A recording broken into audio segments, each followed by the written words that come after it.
ಮೈಸೂರು ಅರಮನೆ ಹಾಗೂ ಹುಕ್ಕೇರಿ ಗುರುಶಾಂತೇಶ್ವರ ಸಂಸ್ಥಾನ ಹಿರೇಮಠದ ನಡುವೆ ಅವಿನಾಭಾವ ಸಂಬಂಧವಿದೆ ಎಂದು ಮೈಸೂರು ಕೊಡಗು ಕ್ಷೇತ್ರದ ಸಂಸದರಾದಂತಹ ಶ್ರೀ ಯದುವೀರ ಕೃಷ್ಣದತ್ತ ಚಾಮರಾಜ ಒಡೆಯರ್ ಅವರು ಹೇಳಿಕೆ ನೀಡಿದ್ದಾರೆ. ಅವರು ಹುಕ್ಕೇರಿಯಲ್ಲಿ 2025ನೇ ಸಾಲಿನ ಹುಕ್ಕೇರೇಶ್ವರ ಉತ್ಸವದಲ್ಲಿ ಭಾಗವಹಿಸಿ ಮಾತನಾಡುತ್ತಾ ಈ ವಿಷಯವನ್ನ ಪ್ರಸ್ತಾಪಿಸಿದ್ರು. ಚಂದ್ರಶೇಖರ ಶಿವಾಚಾರ್ಯ ಮಹಾಸ್ವಾಮಿಗಳು ಹುಕ್ಕೇರಿಯ ಮಠಾಧಿಪತಿಗಳಾಗಿದ್ದರೂ ಮೈಸೂರಿನ ಸಂಸ್ಕೃತಿಯನ್ನ ಉತ್ತರ ಕರ್ನಾಟಕಕ್ಕೆ ಪರಿಚಯಿಸಿದ ಕೀರ್ತಿ ಇವರಿಗೆ ಸಲ್ಲುತ್ತದೆ ಎಂದು ಅವರು ವಿವರಿಸಿದ್ರು. ಮೈಸೂರು ದಸರಾ ಇಡೀ ವಿಶ್ವದ ಹೆಸರಾಗಿದ್ದಾರೆ, ಅಂದ್ರೆ ಮೈಸೂರು ದಸರಾ ಇಡೀ ವಿಶ್ವಕ್ಕೆ ಹೆಸರಾಗಿದೆ. ಹುಕ್ಕೇರಿ ಹಿರೇಮಠದ ದಸರಾ ಸಾಮರಸ್ಯದ ಜೊತೆಗೆ ಹೆಸರು ಮಾಡಿರುವಂತಹದ್ದು ಅಭಿಮಾನದ ಸಂಗತಿಯಾಗಿದೆ ಅಂತ ಕೂಡ ಯದುವೀರ್ ಕೃಷ್ಣದತ್ತ ಚಾಮರಾಜ ಒಡೆಯರ್ ಅವರು ತಿಳಿಸಿದ್ರು. ಹುಕ್ಕೇರಿಯ ವೇದ, ಸಂಸ್ಕೃತ, ಕನ್ನಡಾಭಿಮಾನ ಮತ್ತು ದಾಸೋಹ ಕಾರ್ಯವನ್ನ ಮಾಡ್ತಾ ಇರುವಂತಹ ಮೂಲಕ ಎಲ್ಲರ ಮನಗೆದ್ದಿದೆ ಈ ಮಠ ಅಂತ ಅವರು ಸಂತಸ ವ್ಯಕ್ತಪಡಿಸಿದ್ರು.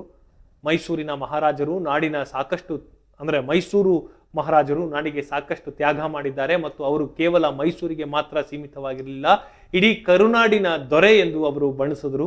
ಈ ಸಂದರ್ಭದಲ್ಲಿ ಮಾತನಾಡಿದ ಶ್ರೀ ಷಡಕ್ಷರ ಬ್ರಹ್ಮ ಚಂದ್ರಶೇಖರ ಶಿವಾಚಾರ್ಯ ಮಹಾಸ್ವಾಮಿಗಳು ಮೈಸೂರಿನ ಮಹಾರಾಜರು ಹುಕ್ಕೇರಿ ಹಿರೇಮಠಕ್ಕೆ ಆಗಮಿಸಿ ಗುರುಶಾಂತೇಶ್ವರರಿಗೆ ವಿಶೇಷ ಪೂಜೆ ಸಲ್ಲಿಸಿ ಆಶೀರ್ವಾದ ಪಡೆದಿರುವಂತಹದ್ದು ಅಭಿನಂದನೀಯ ಅಂತ ಕೂಡ ತಿಳಿಸಿದ್ರು. ಬಹಳ ದಿನಗಳ ಕನಸು ನನಸಾಗಿದೆ ಅಂತ ಅವರು ಈ ವೇಳೆ ಹರ್ಷವನ್ನು ವ್ಯಕ್ತಪಡಿಸಿದ್ರು. ಮಾಜಿ ಸಂಸದ ರಮೇಶ್ ಕತ್ತಿ ಅವರು ಮಾತನಾಡಿ ಹುಕ್ಕೇರೇಶ್ವರ ಉತ್ಸವದಲ್ಲಿ ಅನೇಕ ಗಣ್ಯರು ಭಾಗವಹಿಸಿರುವಂತಹ ಮೂಲಕ ಕಾರ್ಯಕ್ರಮ ಯಶಸ್ವಿಯಾಗಿದೆ ಅಂತ ಬಣ್ಣಿಸಿದ್ರು.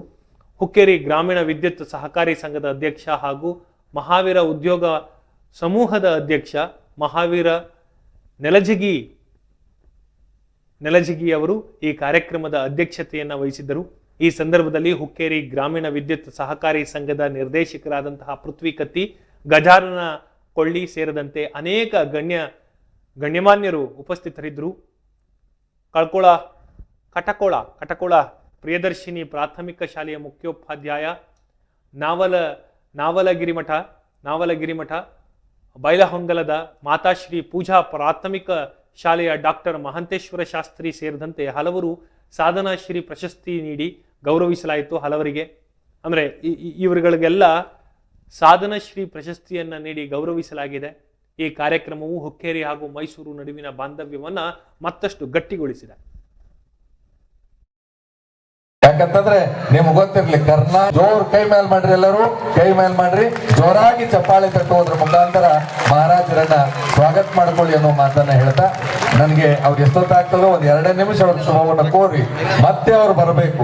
ಯಾಕಂತಂದ್ರೆ ನಿಮ್ಗೆ ಗೊತ್ತಿರ್ಲಿ, ಕರ್ನಾಟಕಕ್ಕೆ ಮೊದಲು ಯಾವ ರಾಜ್ಯ ಅಂದ್ರೆ ಮೈಸೂರು ರಾಜ್ಯನೇ ಅಂತಿತ್ತು. ಸಾಮಾನ್ಯವಾಗಿ ನನಗೆ ನಮ್ಮ ನಂಜನಗೂಡಿನಲ್ಲಿ ಮತ್ತೆ ಮೈಸೂರಿನಲ್ಲಿ ಯಾವಾಗಲೂ ಅವರ ಆಶೀರ್ವಾದ ಸಿಕ್ಕತ್ತೆ, ಅವರ ಒಂದು ದರ್ಶನವನ್ನು ಮಾಡೋದಕ್ಕೆ ನಮಗೆ ಅವಕಾಶ ಸಿಕ್ಕತ್ತೆ. ಪದೇ ಅವರು ಹೇಳ್ತಾ ಇದ್ರು, ಇಲ್ಲಿ ಹುಕ್ಕೇರಿಗೆ ಬರಬೇಕು, ನಮ್ಮ ಕಿತ್ತೂರು ಕರ್ನಾಟಕ ಈ ಭಾಗಕ್ಕೆ ತಮ್ಮ ಪ್ರವಾಸ ಒಂದು ಆಗಬೇಕಾಗಿದೆ ಅಂತ ನಮಗೆ ಹೇಳ್ತಾ ಇದ್ರು. ಆದರೆ ಕಾರಣಾಂತರದಿಂದ ಈ ಭಾಗಕ್ಕೆ ಬರೋಕ್ಕೆ ನಮಗೆ ಒಂದು ಅವಕಾಶ ಸಿಕ್ಕಿರಲಿಲ್ಲ. ನಮ್ಮ ಇಲ್ಲಿಯ ರಾಜ್ಯಸಭಾ ಸದಸ್ಯರು ಹಿರಣ್ಣ ಕಾದಡಿಯವರು ಹಿಂದೆನೆ 2-3 ತಿಂಗಳು ಹಿಂದೆನೆ ಈ ಗೋಕಾಕಲ್ಲಿ ನಮ್ಮ ರೋಟರಿ ವತಿಯಿಂದ ಒಂದು ಮ್ಯಾರಥಾನ್ ಇದೆ, ನೀವು ಬಂದು ಅದರಲ್ಲಿ ಭಾಗವಹಿಸಬೇಕಾಗಿದೆ, ನೀವು ಅಲ್ಲಿ ಓಡೋರ ಜೊತೆಗೆ ನೀವು ಕೂಡ ಓಡಬೇಕು ಅಂತ ಹೇಳಿದ್ರು. ಸರಿ ಆದರೆ ನೋಡ್ತೀನಿ ಅಂತ ಹೇಳಿದ್ರು. ಅದೇ ಏನೋ ಕಾರಣದಿಂದ ಅದು ಕೂಡ ಅನುಕೂಲ ಆಯಿತು. ಅದಕ್ಕಾಗಿ ಬರುವಾಗ ನಾವು ನಮ್ಮ ಹುಕ್ಕೇರಿ ಶ್ರೀಗಳಿಗೆ ನಾವು ಕೇಳಿದ್ವಿ, ತಮಗೂ ಕೂಡ ಭೇಟಿ ಆಗ್ಬೋದು, ನಿಮ್ ದರ್ಶನ ಆಗ್ಬೋದು ಅಂತ. ನಾವು ಯಾವುದೇ ರೀತಿ ಇಂಥ ಒಂದು ಕಾರ್ಯಕ್ರಮ ಅಥವಾ ಮಠದಲ್ಲೂ ಸಹ ಇಂಥ ಒಂದು ಸ್ವಾಗತ ಸಿಗತ್ತೆ ಅಂತ ನಿರೀಕ್ಷೆ ಮಾಡಿರಲಿಲ್ಲ. ಅದಕ್ಕಾಗಿ ನಾವು ಪೂಜ್ಯ ಸ್ವಾಮೀಜಿಯವರಿಗೆ ನಾವು ಆಭಾರಿಯಾಗಿದ್ದೀವಿ. ಅವ್ರಿಗೆ ನಿಮ್ಮೆಲ್ಲರ ಪರವಾಗಿ, ವೈಯಕ್ತಿಕವಾಗಿ, ಅರಮನೆ ಪರವಾಗಿ ನಾನು ಕೃತಜ್ಞತೆಗಳು, ಅಭಿನಂದನೆಗಳು, ಶುಭಾಶಯಗಳನ್ನು ಸಲ್ಲಿಸಲಿಕ್ಕೆ ಇಷ್ಟಪಡ್ತೀನಿ.